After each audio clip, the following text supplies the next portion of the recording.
Allora, cari telespettatori, ben ritornati qui con noi, ben ritornate naturalmente nel nostro spazio di approfondimento con lo SPCGL del Veneto. Lo vedete ben precisa alle nostre spalle, Giovanna Capuzzo, che pensionata non è, ma è presidente regionale di Federconsumatori, che fa parte del grande mondo CGL, Federconsumatori regionale Veneto, e che dà dei consigli per le famiglie, per gli anziani, per i pensionati, per i nonni e non soltanto. Ogni volta affrontiamo una questione diversa e quando c'è la nostra presidente andiamo anche ad espanderci ad altre problematiche che non riguardano solo gli anziani, però sappiamo che agli anziani sta particolarmente a cuore la salute economica anche dei nipoti e dei figli, che farebbero qualsiasi cosa pur di supportarli. In molti casi li supportano con le pensioni, per quanto esigue danno una mano importante, e quindi la questione rincari è all'ordine del giorno. Chi meglio di voi ha conoscenza di tutti i rincari che ci possono essere?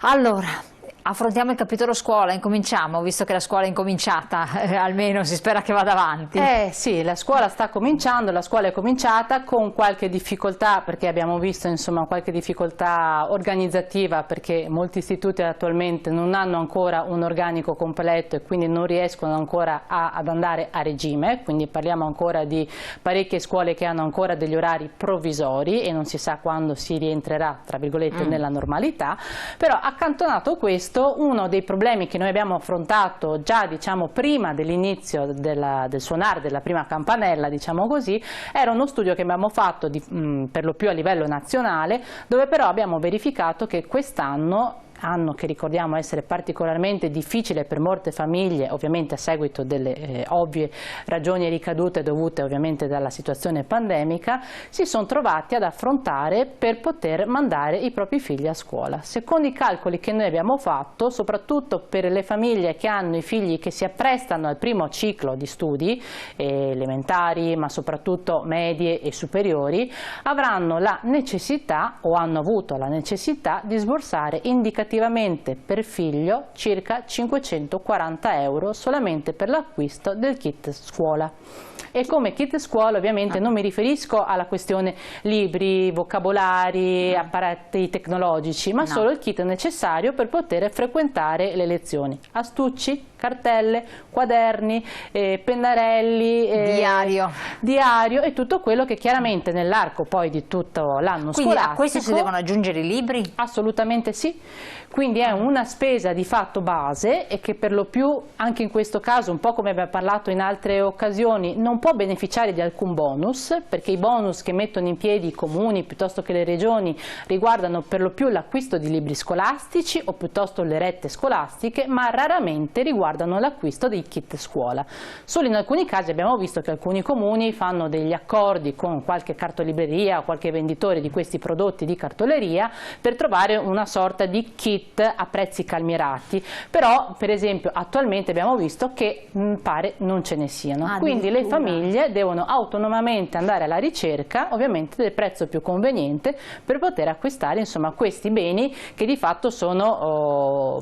come dire, reperibili, vengono ovviamente sostituiti con molta rapidità. Un quaderno dura ovviamente quello che dura, lo stesso la penna, la matita e tutto il resto. Quindi nell'arco ovviamente di tutto l'anno scolastico una famiglia, ripeto, per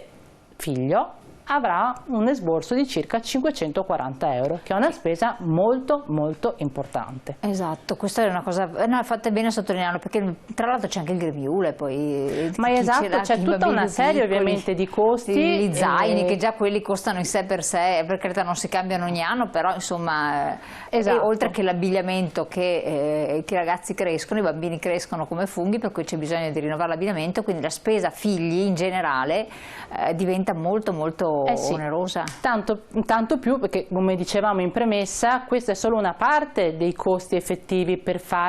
ovviamente far sì che il figlio possa frequentare in maniera corretta il proprio ciclo di studi, perché a questo si somma l'acquisto dei libri, dei dizionari e anche di quelle che ormai sono le apparecchiature tecnologiche che in molti casi ormai sono diventati complementari per poter ovviamente studiare. Guai non averla all'ultima avanguardia, no? Ma al di là di questo ovviamente è stato diciamo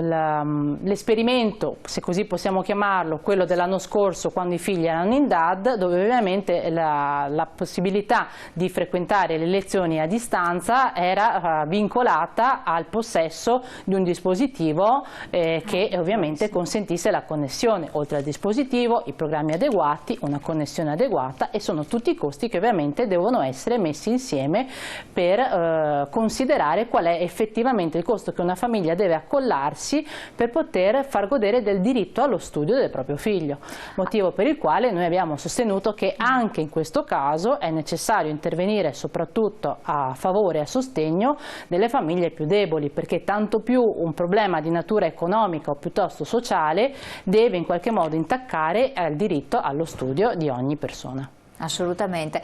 quindi voi avete fatto questa ricerca a livello nazionale, però ci sono delle differenze territoriali anche molto rilevanti, tra l'altro. Sì, chiaramente sì. Non trascuriamo, perché ci è stato sottolineato il costo anche dei mezzi di trasporto. Sì, non solo i mezzi di trasporto, tra le altre cose, soprattutto in questa situazione un po' particolare dove ben sappiamo che il trasporto pubblico ha ancora qualche problema, abbiamo considerato anche che ci sarà un aumento anche sui costi relativi alla benzina, perché ci sono molte famiglie che noi abbiamo intervistato proprio per comprendere come poi loro avrebbero affrontato l'avvio di questo nuovo anno scolastico, che hanno deciso prudenzialmente o anche per comodità, e hanno la possibilità di farlo, di poter fare loro stessi il trasporto del tragitto scuola-casa, casa-scuola, cosa che magari negli anni precedenti non avrebbero fatto, perché avrebbero ovviamente affidato il tragitto ovviamente per raggiungere l'istituto scolastico ai mezzi di trasporto pubblici. Adesso attualmente, con ovviamente la contingentazione della presenza all'interno dei mezzi e anche, ripeto, forse per una forma di autotutela e per ovviamente mettere più in sicurezza il proprio figlio, molte famiglie hanno scelto proprio di fare da servizio trasporto, quindi aumentando le spese previste per il ciclo di studi dei figli, con ovviamente il costo della benzina in più dovuto ovviamente al tragitto. Ecco, in questo ci sono in molti casi degli anziani che si sono resi disponibili, i nonni. I nonni sono ovviamente una parte fondamentale di aiuto per tutte le famiglie che possono fortunatamente poterne fare affidamento. Tanto più, ripeto, in questo periodo di caos in cui più famiglie purtroppo hanno dovuto anche subire una rivisitazione di quelli che erano proprio gli orari scolastici da un giorno all'altro, e quindi hanno dovuto fare affidamento ai nostri nonni che, come si diceva anche in premessa, il più delle volte sono anche un sostegno non solo organizzativo ma anche economico per molte famiglie in difficoltà.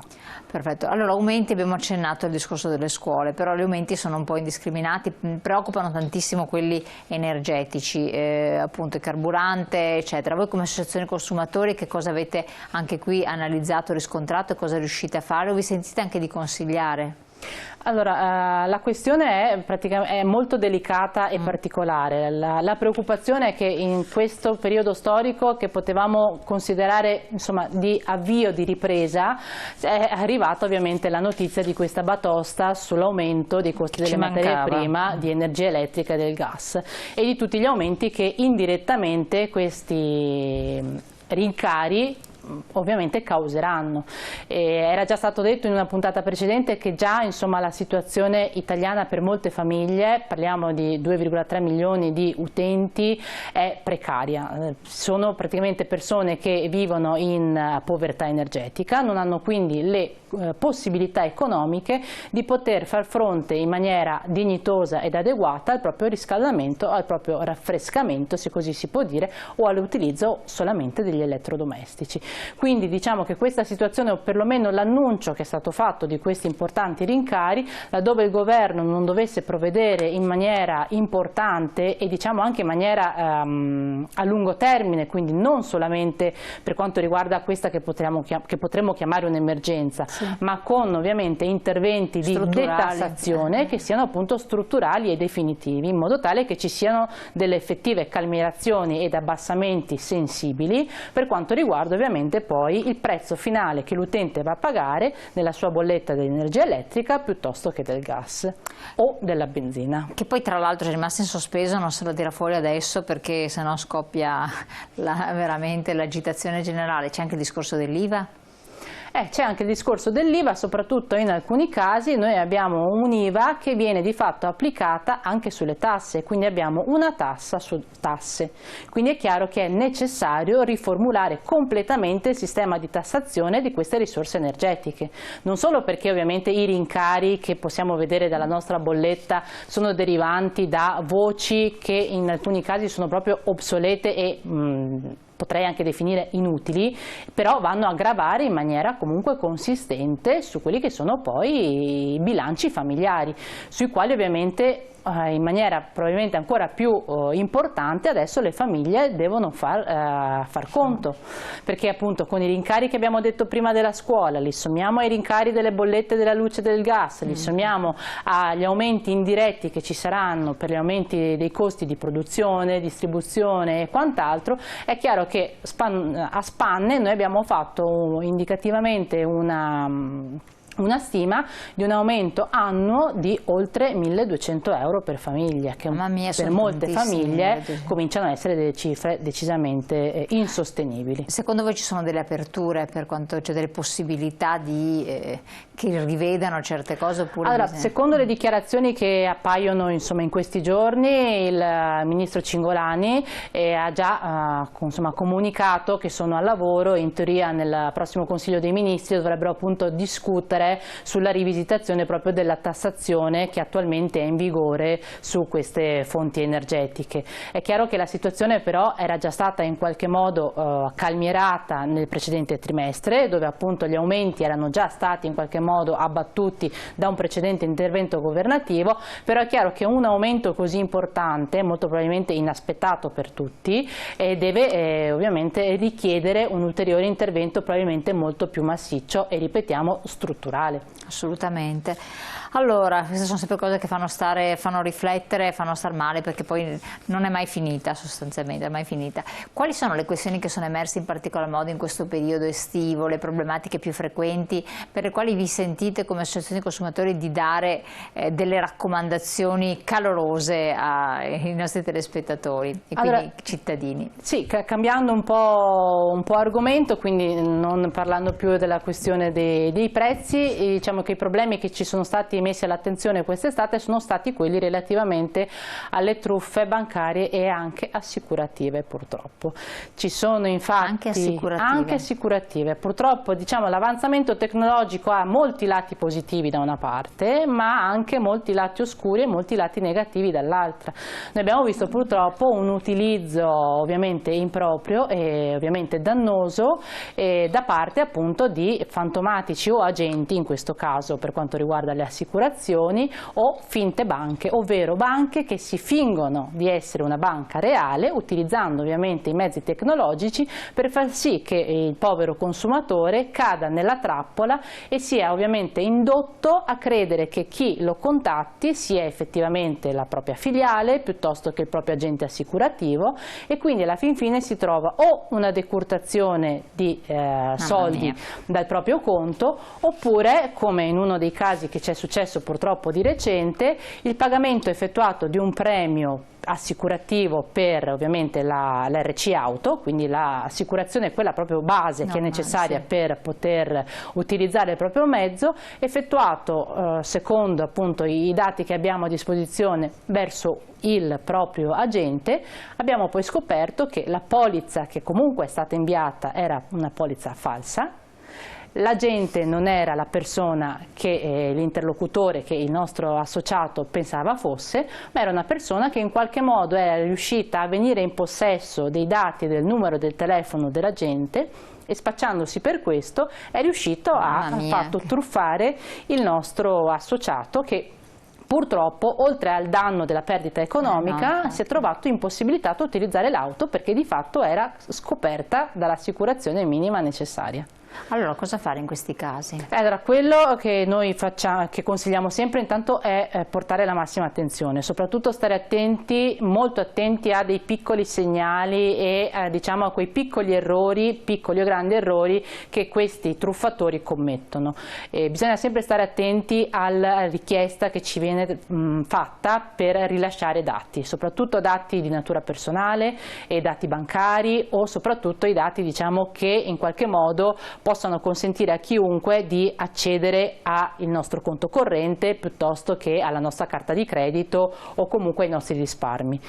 Sia chiaro, nessuno è titolato o autorizzato a fare queste richieste né al telefono né a mezzo mail né attraverso un portale. Se c'è la necessità di effettuare delle verifiche o dei movimenti, questi li possiamo fare solamente noi o rivolgendoci direttamente a una filiale fisica, ma non dobbiamo assolutamente rilasciare né dati né fotocopie dei nostri documenti di identità alla prima persona che ci contatta, soprattutto con dei mezzi che possiamo chiamare poco ortodossi. Adesso si usa molto la richiesta attraverso WhatsApp, per esempio, di invio di documenti, di codici bancari, piuttosto che, e questo è un consiglio che chiediamo a tutti di ricordare a chiare lettere, i PIN per accedere ovviamente all'home banking piuttosto che altri codici segreti della propria carta di credito. Non lasciarli mai, tra l'altro custodirli se è necessario, scriverli in un posto ovviamente sicurissimo e lontano da persone che possono ovviamente indebitamente impossessarsene, e stare sempre attenti alle richieste, e nel caso in cui qualsiasi richiesta ci risultasse in qualche modo strana o anomala, prendersi tutto il tempo per fare le verifiche. Tanto voglio dire, qualsiasi richiesta che ci viene fatta non viene mai fatta nell'urgenza e nell'emergenza, a meno che proprio non si tratti di un'urgenza o un'emergenza. Quindi è necessario prendersi tutti i tempi, fare le verifiche. Se volete contattare ovviamente Federconsumatori, che vi può dare un consiglio e vi può ovviamente indirizzare a capire se quello che voi avete ricevuto è effettivamente un messaggio corretto e è una diciamo modalità di contatto che va bene, oppure se è un inizio di una truffa e quindi voi siete ovviamente correttamente invitati a non darvi seguito, o se ci siete già caduti rivolgetevi a noi per ottenere ovviamente l'assistenza adeguata e sporgete denuncia. Assolutamente. Ecco, quando vengono richiesti anche appunto compagnie assicurative o quant'altro di mandare il proprio IBAN, però quello non dovrebbe comportare in sé per sé, cioè possono versarti dei soldi ma non dovrebbero poterne prelevare, o no? Sì, no, di fatto non possono prelevarli, però a seguito di quello poi ci sono altre richieste per le quali dopo ovviamente si riesce in qualche modo a trovare l'escamotage, oppure comunque con l'IBAN potrebbero chiedere, se riescono ovviamente a ottenere anche altri dati, l'addebito di qualche somma. Ecco, quindi questo è altrettanto importante, quindi per quello bisogna fare un po' attenzione e vedere soprattutto qual è l'origine delle richieste che vengono fatte. Per quanto riguarda invece altre truffe che vengono perpetrate da dei cittadini, a noi è stata segnalata il phishing dei dati personali, facendo dei pagamenti online, rubano l'identità della persona digitale o quant'altro ed entrano nel conto bancario, o comunque poi entrano in possesso della carta di credito. Sì. La banca risponde che può eventualmente risarcire con delle prove che non sia stati di vario genere, però solo entro i 60-120 giorni, adesso non lo so, è vero questo? Allora, diciamo che quando succedono queste cose è opportuno muoversi con quanta più rapidità possibile, in modo tale da avere anche tutti gli elementi che possano sostenere il fatto che chi è purtroppo incappato in questa truffa non ha alcuna responsabilità. Quindi è opportuno ovviamente, non appena ci si accorge della cosa, sporgere prima di tutto un reclamo formale al proprio istituto di credito, contestando appunto il prelevo non autorizzato della somma. Dopodiché ovviamente sporgere denuncia, chiaramente nella maggior parte dei casi sempre contro ignoti,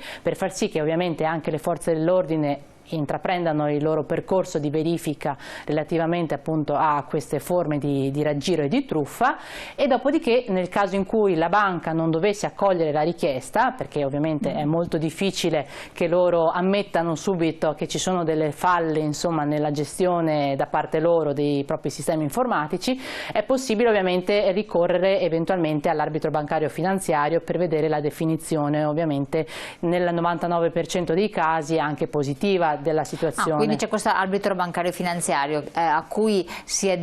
per adire a questo arbitro ci si rivolge a associazioni consumatori? Allora, diciamo che è uno strumento al quale può rivolgersi tranquillamente anche il cittadino in autonomia. È chiaro che però se si ha un'assistenza qualificata è più probabile, insomma, ottenere un risultato positivo, perché seppur sia uno strumento, ripeto, messo a disposizione di tutti, è comunque necessario fare un impianto o comunque una presentazione di una domanda con ovviamente delle determinate caratteristiche che abbiano anche dei riferimenti legislativi, in modo tale che, insomma, rafforzino la richiesta presentata dall'utente di rimborso, ovviamente. Comunque intervenire subito, chiudere i propri conti, cioè bloccare le possibilità di accesso, questa è la cosa fondamentale, andare in banca, aprire una trattativa con la banca per vedere cosa si riesce a recuperare. Perché sì, assolutamente sì, non fare come purtroppo fanno alcune persone che tralasciano il problema, forse perché ne hanno altri forse più importanti. Perché creano angoscia questi problemi. Però a volte c'è anche il fattore della vergogna, di questo non bisogna assolutamente vergognarsi, perché abbiamo visto che statisticamente colpiscono chiunque questi truffatori, quindi non c'è assolutamente motivo di vergognarsi di essere incappati in queste truffe, perché diciamo la velocità e l'abilità con i quali queste persone riescono a in qualche modo convincerci di effettuare un'operazione normalissima riguarda tutti, perché abbassare la guardia in questi casi è molto facile, proprio perché loro sono stati ovviamente addestrati o si sono ovviamente diciamo adeguati per far sì, insomma, di essere per essere più persuasivi possibili, e comunque utilizzano in maniera decisamente competente e in questo caso negativo i mezzi tecnologici, quindi con delle capacità proprio di utilizzo della tecnologia molto avanzate e sofisticate. Comuni, assolutamente. Allora, Giovanna Capuzzo, Presidente Federconsumatori del Veneto, grazie di questo ulteriore approfondimento, questo intervento. Quindi, cari telespettatori, anziani o non anziani, comunque avete capito, bisogna stare molto attenti, ma soprattutto cercare di affrontare le varie questioni il prima possibile, perché poi più passa il tempo più diventa anche difficile recuperare se c'è qualcosa da recuperare. Vi terremo aggiornati se ci sono novità, ma ve ne renderete conto per quanto riguarda l'energia elettrica, purtroppo ci se ne rende conto quanto prima, lo stesso per quanto riguarda anche i carburanti, perché anche lì state facendo dei monitoraggi, vero? Sì, purtroppo stiamo monitorando ovviamente tutto quello che riguarda la vita del consumatore nella quotidianità a 360 gradi, e i carburanti è una di quelle voci che purtroppo vanno ad incidere sul bilancio delle famiglie. Grazie ancora, grazie a voi telespettatori per questo capitolo, però come sempre dovete restare con noi continuiamo le nostre interviste dopo la pubblicità, quindi tra poco.